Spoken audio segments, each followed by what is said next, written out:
Greetings. Welcome to another Gasparotto Group video. This one, a virtual workshop on resilience. And the title of this workshop is Struggle Well, My Experiments with Resilience. And it's Struggle Well because life is full of challenges. It's full of struggle, and for some, even an element of suffering. And it doesn't matter how successful you are in life. There's always someone who's trying to catch up to you and take over. Or there's always another mountain to climb, another trophy to win, another quarter to do well financially. So it doesn't matter of your level of success today.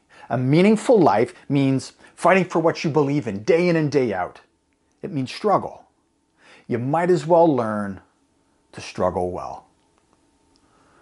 So my experiments with resilience, and really this is a nod to Mahatma Gandhi and his autobiography entitled My Experiments with Truth. So I come at this topic not as someone with a PhD or a research background, but really as an active and avid practitioner of resilience. It's based on what the Army taught me, my own readings of that research, and the lessons learned, especially my experiments on the grim desert battlefields of Kandahar, Afghanistan. And I would not be here today, certainly not in this form, if it weren't for the very deliberate efforts that I and many others put in to my resilience, those investments in my resilience. So my hope today is by sharing these ideas with you that I may be of service to all of you. Here's the agenda. We're going to start with a definition. Next, we're going to move into the first of two frameworks, the table framework, and that will become apparent when I show it to you. And lastly, we're going to look at that table through the three phases of the resilience cycle. Here's the definition. There are many definitions of resilience. The one we use is the ability to withstand, adapt to, recover from, and even get stronger in the face of adversity. So resilience is not an innate skill, and it doesn't mean that you're impervious to stress. Resilience is a skill that can be taught. It can be learned and practiced. It's about struggling well. So let's look at adversity now. And adversity is a spectrum, okay? On one side of that spectrum, you may have some frustration. And that can move through difficulty, it could move through struggle, and it can move all the way to suffering. And the impact that a specific event will have on someone really depends upon their personality, some personal factors, some cultural factors, and some situational factors. It's based on the resources that person has, the support systems that are in place, past experiences, and also their coping mechanisms. So this is the only academic slide of the entire workshop, I promise. But essentially, what you have here is on the x-axis, you've got a timeline, the course of someone's life. And on the y-axis, you've got the level of reserves that that person has, okay? And there's various zones. So we have two notional people, person A and person B, okay? And they both start off with the same amount of reserves or resilience. And then these dotted lines here, those are adverse life events, okay? Those are shocks to the system. And so at that first shock, what happens? Well, both A and B, there's no change to their level of reserves. So if you go back to the definition of resilience, they were able to withstand that shock. And then the next adverse life event occurs. And what happens with A and B is they both dip, at least initially, all right? And then there's an adaptation phase for B, whereas A recovers from. They go back to their original level of reserves. And then this happens again. There's a dip. There's an adaptation, and then A eventually comes back up. And then when you look at the last adverse life event here, there's a dip. B continues to adapt, but it's as if they're carrying a backpack with rocks in it. And every time one of these things hit, there's more and more rocks that go into this backpack. And they're unable to shed that weight. And so they're more slow. They have to carry the burden of that weight. Whereas A unloads their backpack and is able to come back up. And in fact, at the end, A not only recovers, but they get stronger as a result. That's why we're here today, to learn about what you can do in terms of your resilience to not only withstand, adapt, recover, but also get stronger. All right, so here's the first framework, and it's the four-legged table. And I use the analogy of a four-legged table for personal resilience. And the legs are body, mind, heart, and soul, or the physical, the mental, the emotional, and the spiritual. And the tabletop is your relationships or your social network. All right. Now, the physical properties of a four-legged table are such that I could shorten or remove one of these legs, and that table will still stand. It'll still stand until you put the right amount of pressure in the right place, and then that table will tip and it may fall. Well, your personal resilience is no different, because you can go a little while without proper sleep or nutrition. You can go a little while bottling up your emotions, or a little while being disconnected from friends, family, colleagues, until the stresses of life build up. And then you will trip, you may even fall. So to be personally resilient, you need to work on all elements of your humanity. And the interesting thing about relationships, right, the tabletop, because part of that's outside of you. Well, many studies have been done on resilience, on longevity, and even happiness. And what some of those studies found was the number one factor to achieve any of those things, it was not personal health, although important. It was not physical health, although important. The number one factor was the quality of those people's relationships. So as you think about who is in your network, either at home, at work, or outside of work, the investments that you put into that network, people, that community, and when you need the help, what they reciprocate with is so important in terms of your resilience. So that's the first framework. Now, the second framework is the three-phase model of resilience. And it starts with preparation, it moves to performance, and then lastly into recovery. So anyone who plays sports, you would understand this to be, well, I practice, I then play the game, I then have to recover. And you continue on and on in that cycle. So there are multiple phases. However, the things that you do in any one of those phases in terms of resilience, well, they overlap. Really, there's an interconnected web of habits and activities.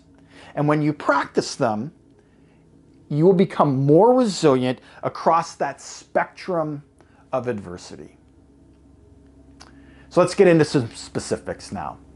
We're going to look at preparation. And preparation is about developing protective factors. So think of this as your shield or inoculation. And we're going to start off pulling some things out of a book called Anti-Fragile, Things That Gain from Disorder. And this book was written by Nassim Taleb. He wrote a book called The Black Swan, which became a worldwide bestseller and really propelled him into stardom. This book's pretty dense, to be honest. But I'm going to pull out three things that I think are uniquely compelling that come from this book.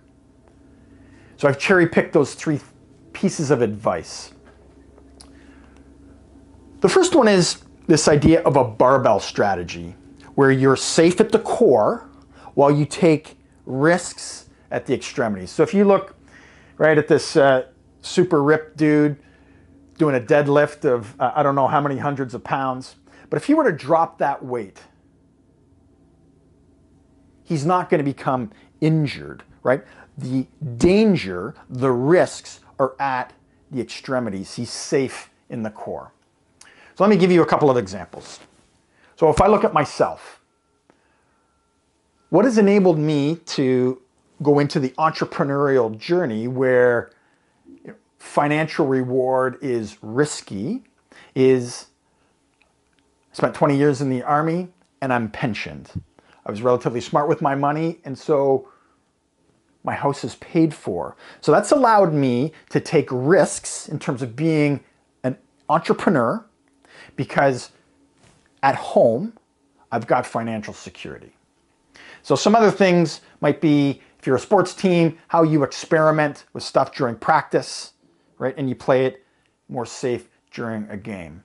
Perhaps in business, you're beta testing something, or you're doing pilot projects of something.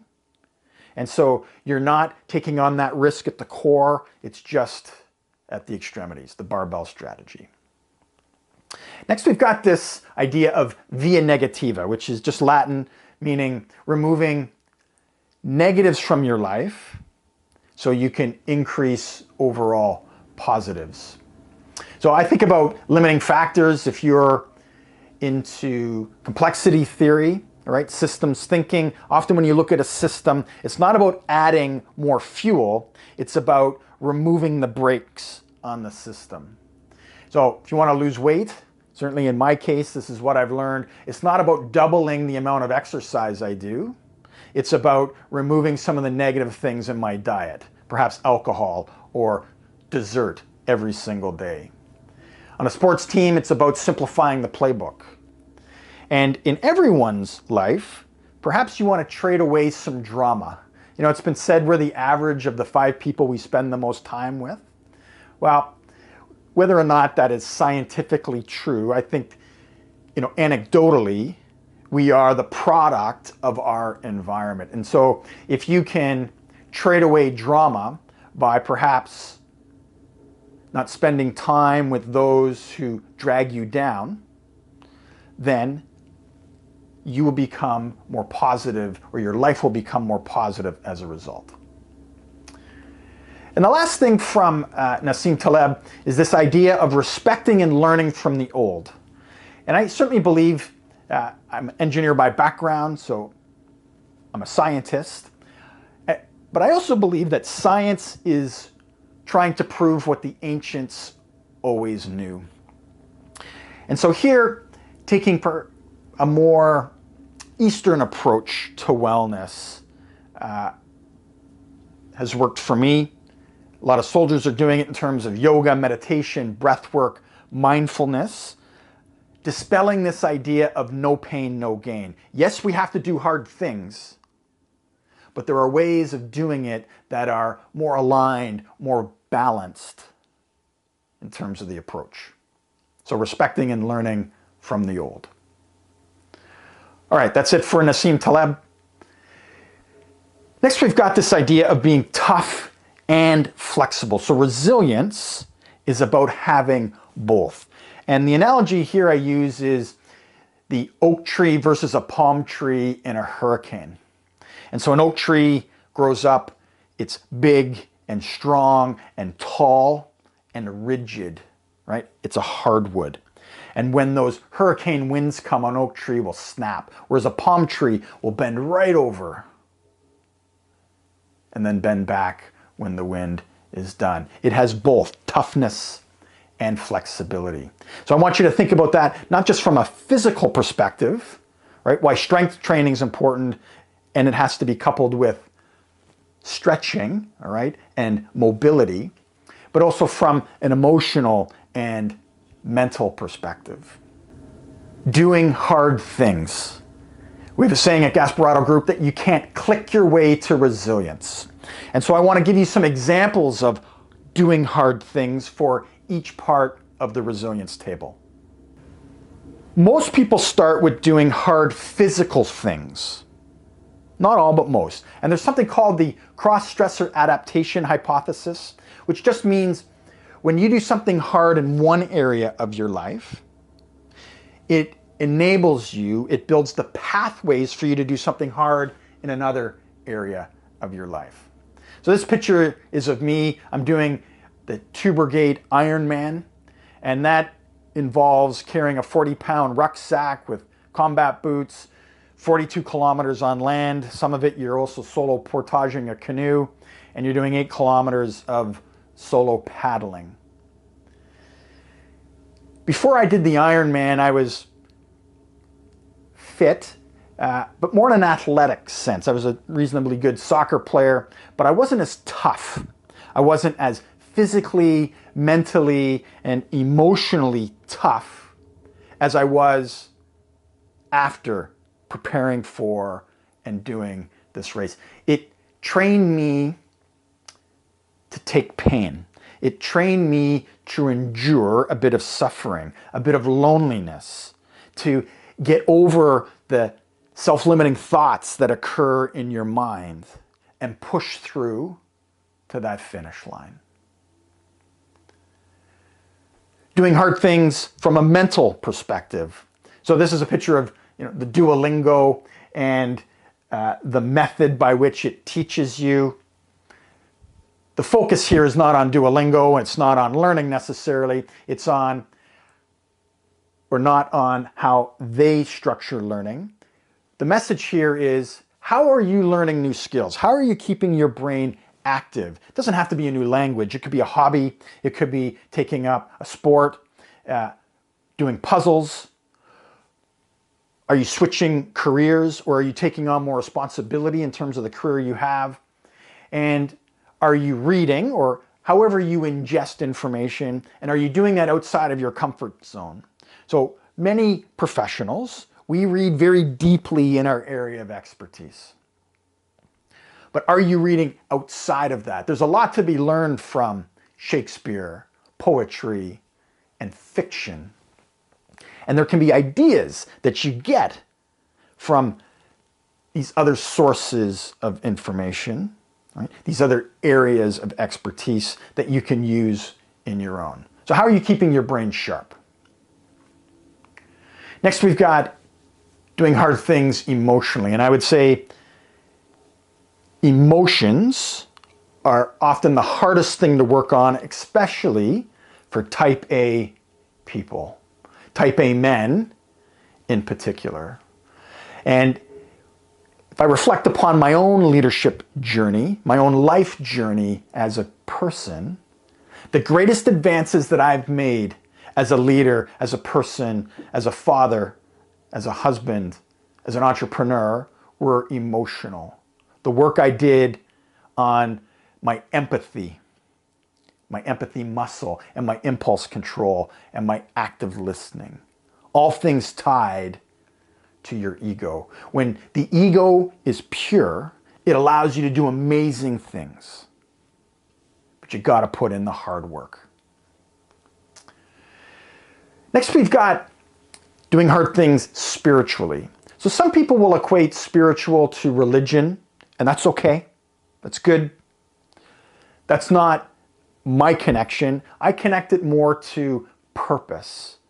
And there's this great Japanese concept of something called ikigai. And it means, the rough translation is a passion that gives value and joy to life. All right, so let me walk you through the Venn diagram. There are 4 circles, and we're going to go in a counterclockwise manner. So what do you love to do? What are you good at? And when you combine those two, you've got a passion. All right, moving on. What can you get paid for? And when you combine that with your skills, that's your profession. Next, the last is, what does the world need? And when you combine that with what you can get paid for, you've got vocation.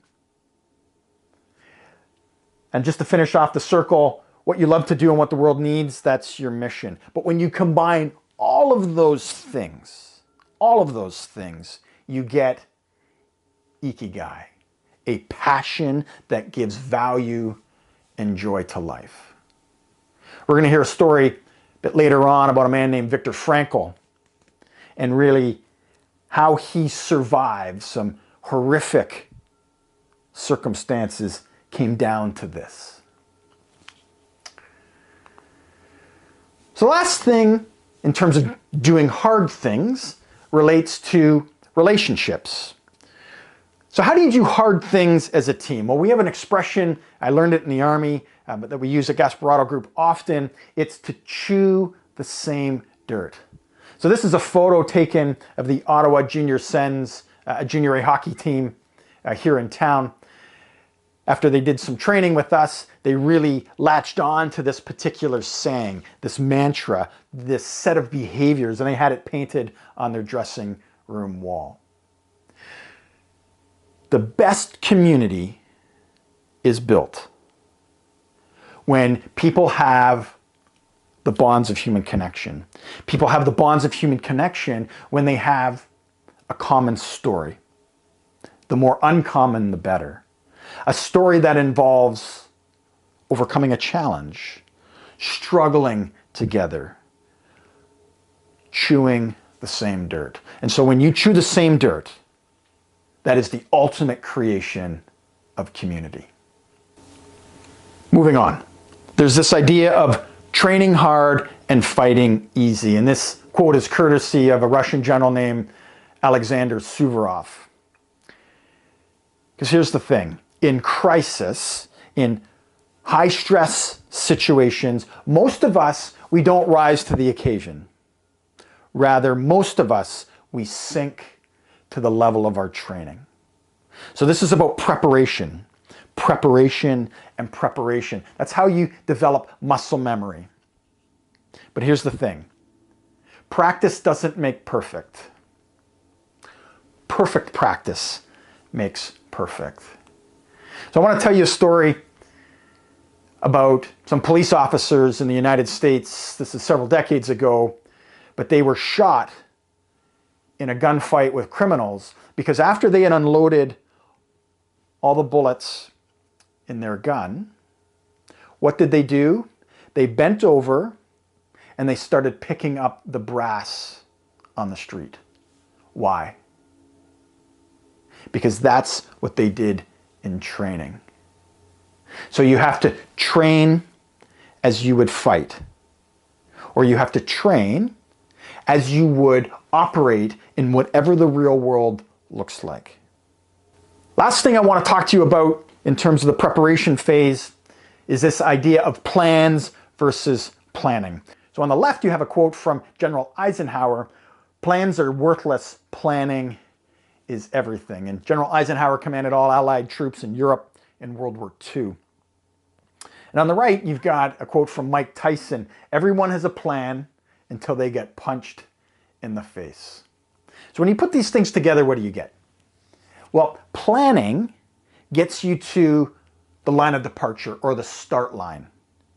And then you've got that fight in a military context with the enemy, in a sports context with the opposing team, in a business context, you're now in the market with all these competitors. So it's not about fighting the plan.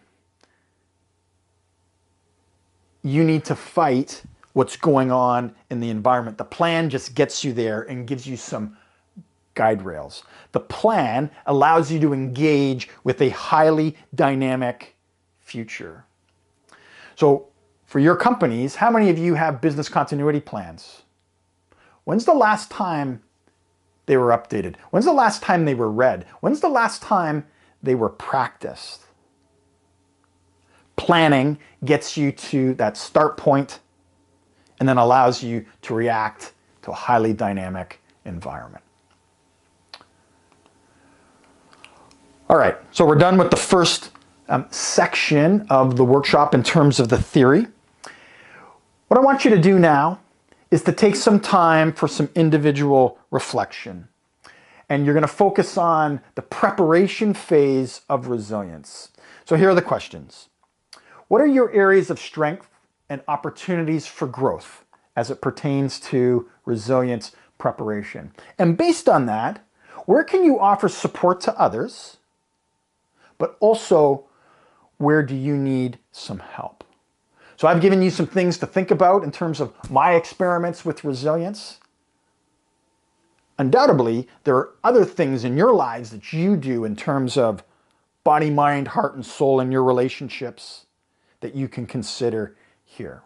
I would ask you to pause this video so you can go into your workbook and fill this out. See you soon.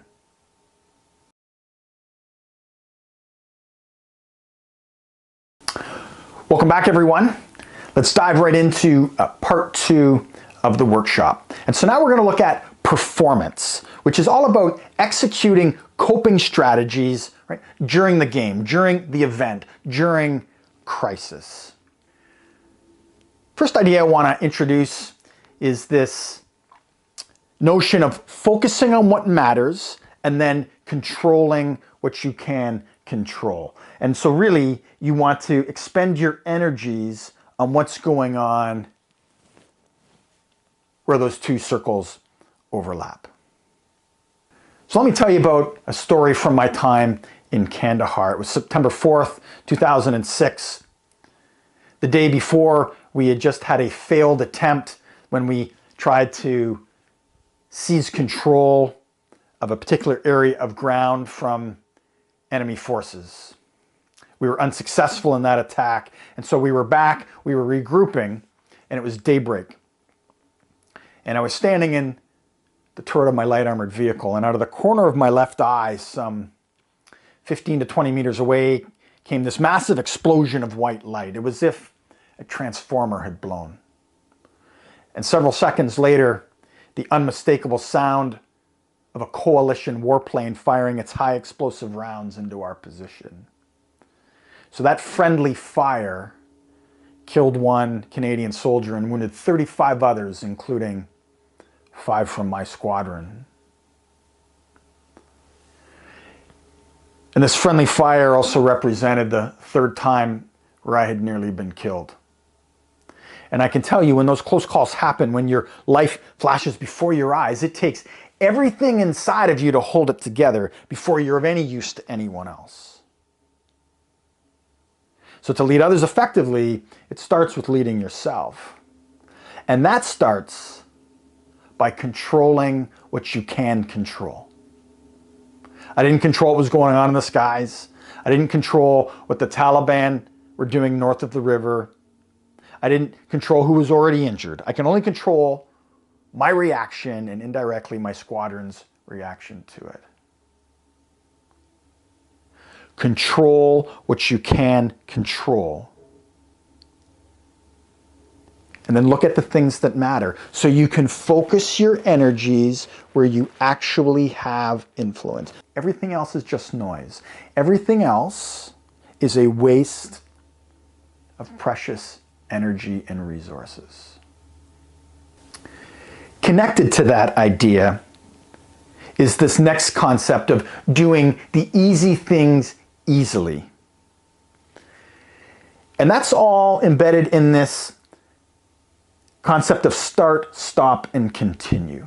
So when something happens, when there's a shock to the system, so let's take COVID, for example. March 2020 is when, at least in North America, we started to address things publicly, collectively.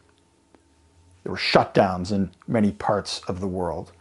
And so when COVID hit, or when our reaction to it kicked in, there are things that we stopped doing. We stopped meeting in public. We stopped sending kids to school. There were things we started to do. For many of us, at least at the beginning, we wore masks. Because we didn't know what we were facing, I can remember washing our fruit and vegetables in case they were contaminated somehow. So we stopped doing some things, we started doing others, but there were some things that continued unchanged. The key is to continue to doing those things that remain extant or unchanged, to do them easily, because that frees up energy to deal with the novel. So how do you do that? Well, I think it starts with this idea of alligators and elephants. And I use this as a concept of prioritization. So you got to take care of the alligator closest to the boat. There's no point dealing with a problem that's 10 steps out if you ignore the one that's 1 step out, because that's the one that's going to sink you. So it's about shortening your time horizon in a crisis and dealing with those things that are immediate and urgent. And then there's this idea of eating an elephant one bite at a time. Well, I've never eaten an elephant, but as the saying goes, if you have a big problem, how do you actually tackle a big problem? It's by breaking it down into smaller ones. So breaking a big problem down into small, digestible chunks and building momentum early by virtue of getting some quick successes.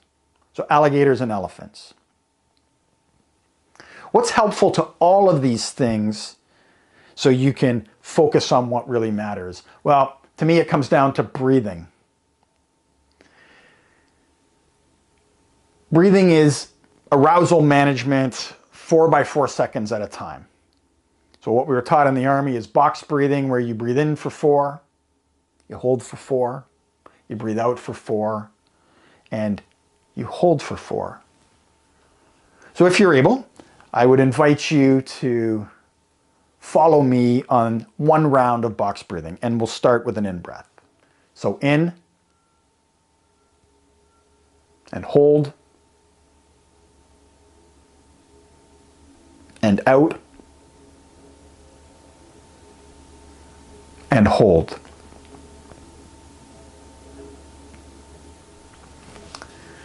So breathing, it's a semi-autonomous physiological function, which means it runs in the background automatically, but you can take control of it if you need to or want to. Taking control of your breathing is one of the most effective ways of allowing yourself to calm down so you can do all the things that I just talked to you about. So as I said, I was taught that in the Army, but breathing, box breathing, is just not for tactical scenarios, because the brain doesn't distinguish between physical or emotional threats. So you can use breathing techniques to calm yourself, recenter, become grounded again, anywhere. And there have been studies done in boardroom settings where they looked at one group, the control group, who didn't do any sort of controlled breathing, and they looked at another group who had controlled breathing, not necessarily box breathing, but there are other patterns that you can use. And what they found was those who controlled their breathing had much better decision-making skills than those who didn't. So that's breathing.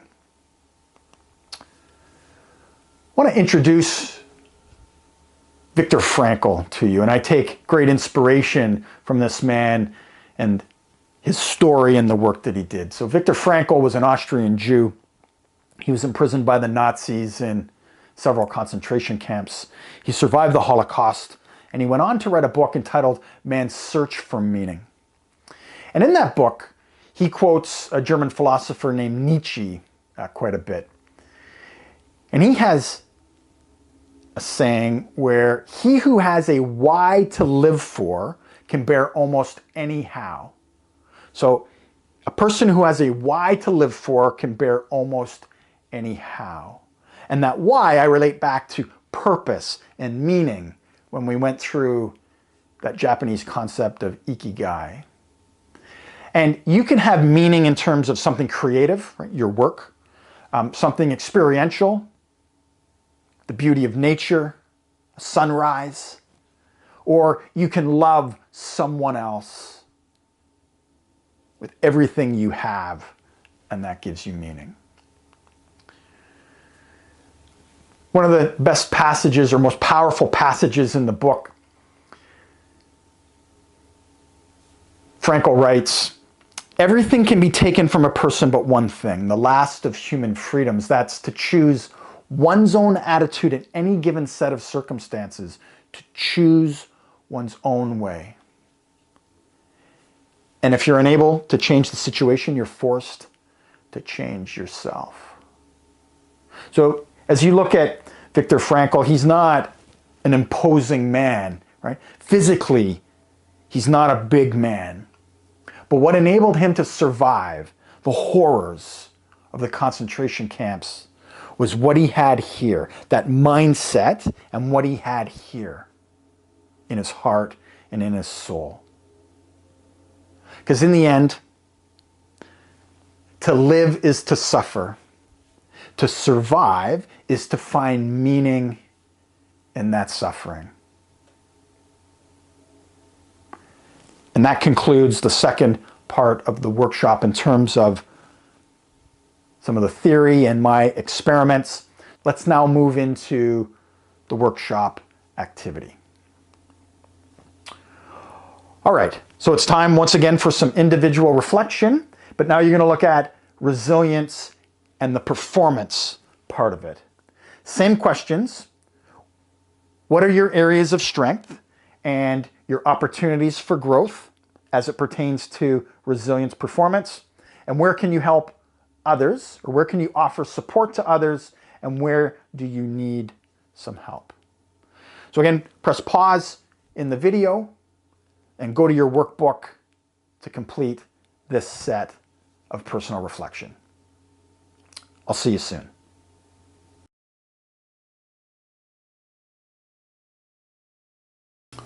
Welcome back.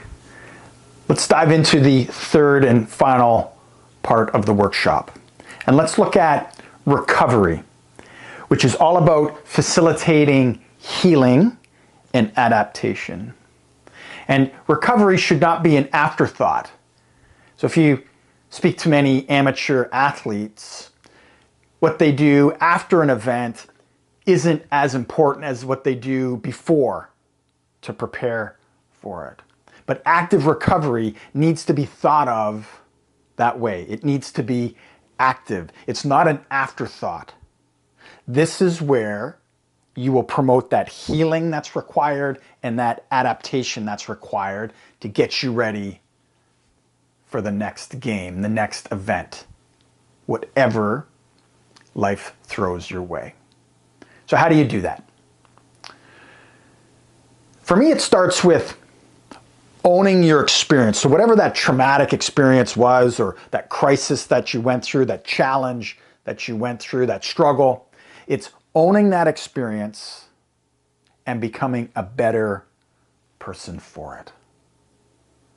So most people are familiar with the term PTSD, post-traumatic stress disorder. But are you familiar with the term PTG, post-traumatic growth? So if you recall when I showed you the slide with person A and person B, and where they both started with the same level of reserves, and then over time A became stronger as a result, whereas B did not. So for A, that was post-traumatic growth. That's what we're talking about here. And so your challenge, your great struggle, is to learn and become a better person for your experiences. That is life's great journey. Where does that start? Well, for me, it starts with gratitude. I had several close calls in Kandahar. And so now when I awake in an act of daily gratitude, I'll say good morning to the sun. And that's how I've learned to cope. And that's how I become stronger as a result of my experiences on that grim desert battlefield. Gratitude. It puts life into perspective. And studies have shown that gratitude leads to optimism, better relationships, better self-esteem, and all of those are factors in your personal resilience. So what are you grateful for? Or more importantly, who are you grateful for today? And have you told them? Let's talk about sleep and rest for a moment. So proper sleep leads to better immune system, healthier heart, weight control, blood sugar, and it leads to better cell repair. Physical, cognitive, and emotional well-being all tied to proper sleep and rest. So if you go 24 hours without sleep, that's the same as being 0.08 drunk in terms of a degradation in your cognitive functioning. Most of us need 7 to 9 hours of quality sleep per night. And so for most of us, that means no electronics before bed, about 19 degrees Celsius in the room, so you want it cool. It should be dark and quiet with no stimulants. That is how you get a proper and complete sleep cycle in. So we often heard the expression in the Army, you can sleep when you're dead. You know, that's what this graphic is telling us. But the studies are clear. If you skimp on your sleep, it'll put you into an early grave. The science is clear. So get your sleep. It's part of active recovery. Next, I want to show you a video, and it's quite an emotional video, and it's about suicide. So for those of you who may be triggered by that based on experiences dealing with suicide, I ask you to take the steps you need to either watch this video or push past it. So this video was created by the Norwich City Football Club in the UK, so what we would know as a soccer team here in North America. It's a very powerful video. I've seen it multiple times, and even those in the audience that have seen it before still find it quite powerful in terms of the message. So here we go.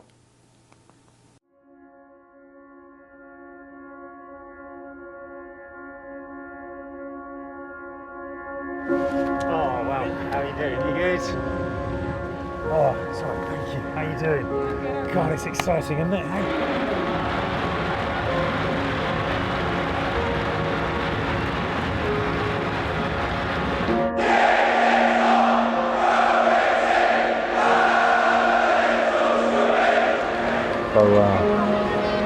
So, how's the week been? You're okay? Yeah. Yep.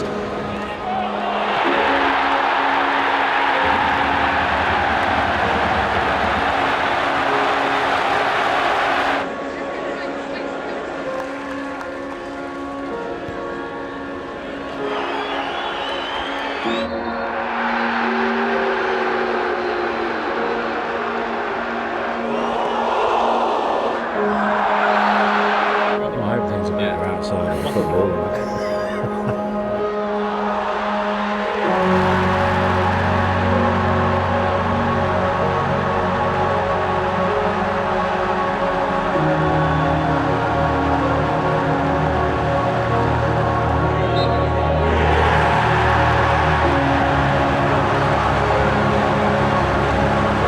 Nah, you keep it. You keep it. Oh, wow.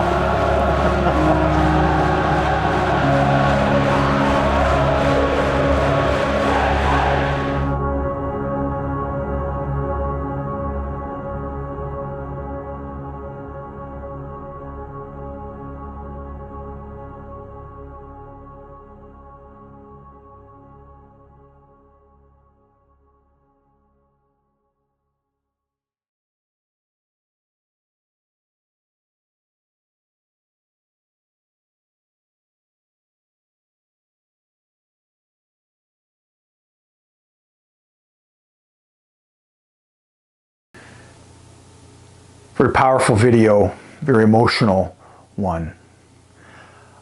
I lost more soldiers to suicide than I did enemy fire, and I've continued to know more who struggle from PTSD than who were injured physically in combat.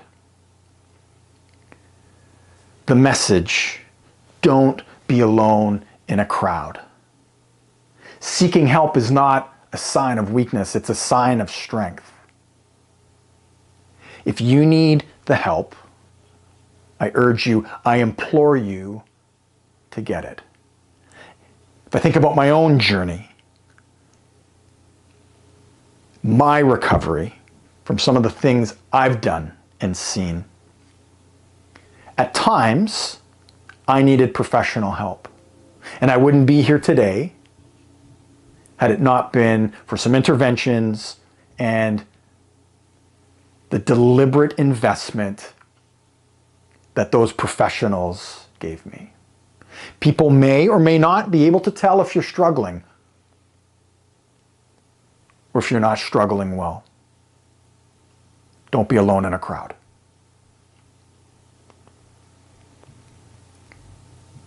How not to be alone. Asking for help, but also being in a community that checks up on one another. So a buddy of mine named Brendan Hines, he was one of my bomb disposal technicians or EOD operators in Kandahar. When he retired from the Army, he started a company, a coffee company, and it's called Buddy Check. And so it's about having a cup of coffee while checking in on someone you care about. We are intensely social creatures. People who live the longest and the happiest and most resilient lives are the ones with the strongest relationships. So check in on those around you. So that concludes part 3 of the workshop. So what we're going to do here, no different than the last 2 times, we're going to pause for you to do some personal reflection, this time on the resilience recovery phase. Same questions: what are your areas of strength and opportunities for growth, and therefore, where can you help others, and what assistance do you need in return as it pertains to resilience discovery? So please pause the video so you can complete that in your workbook, and then we'll conclude with a story. See you soon.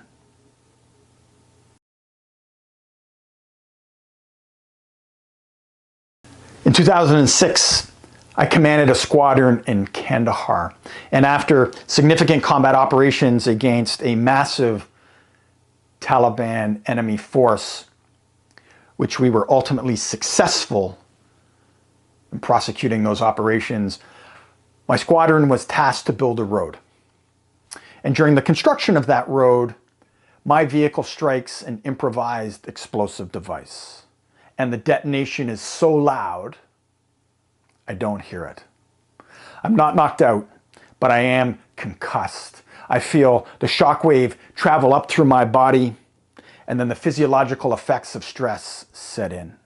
So tunnel vision, loss of fine motor control, elevated heart rate and breathing rate. My mouth is dry and time slows down. I can't translate my thoughts into words or actions. I'm stunned. But I know I can't get on the radio in this state. I'm the senior guy on the ground in this location, and I can't get on the radio like this because that would mean spreading panic. Fear is contagious.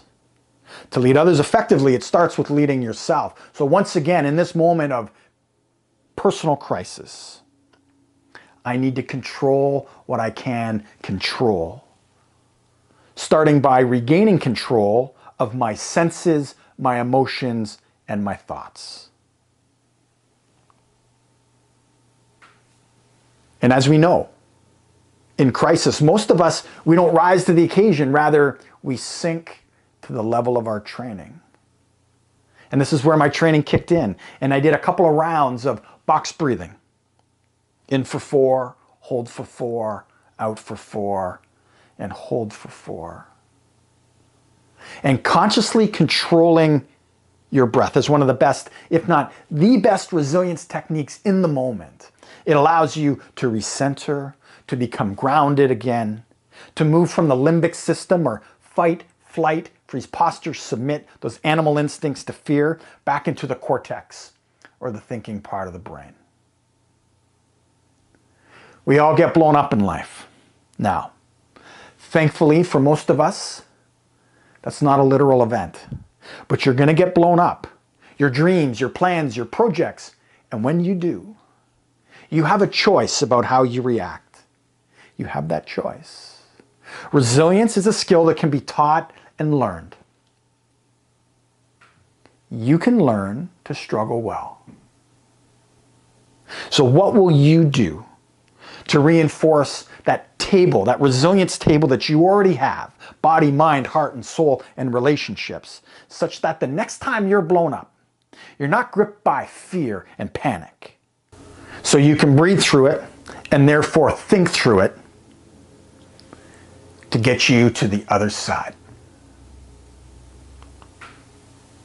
Life, a fulfilling life, is meant to be tough. Do hard things and learn to struggle well. Thank you.